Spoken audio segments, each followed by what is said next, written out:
Hi ChatGPT, show me women with PCOD. Now show me women with insulin resistance.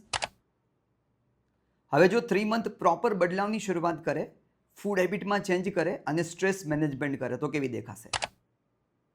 હવે જો આ continue 6 month કરે food habit અને stress management તો, અને આફ્ટર 1 યર હવે જો આમાં એ એડ ઓન કરે, પ્રોપર ન્યુટ્રિશન લે, લાઇફસ્ટાઇલ ઇમ્પ્રુવમેન્ટ કરે, ફૂડ હેબિટ અને સ્ટ્રેસ મેનેજમેન્ટ કરે અને રોજની એક્સરસાઇઝ કરે, સો 1 યર પછી બોડી કેવું ટ્રાન્સફોર્મેશન દેખાશે? યસ.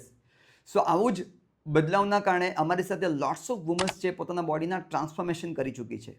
બિકોઝ ઓફ અહીંયા અમે ઓનલી ડાયટ પ્લાન ઓફર નથી કરતા, we are offering the system જ્યાં એકાઉન્ટેબિલિટી, સાયન્સ અને સપોર્ટ સાથે રિઝલ્ટ મેળવવું ખૂબ ઇઝી બની જાય છે. અને જેના કારણે 80%થી વધારે વુમન્સ અમારી સાથે કનેક્ટ થઈ અને પોતાના બોડીના ટ્રાન્સફોર્મેશન કરી ચૂકી છે. જો આપને પણ લાગે છે કે આપને પણ બોડી ટ્રાન્સફોર્મેશન કરવું છે તો અત્યારે જ તે એનરોલમેન્ટ કરો.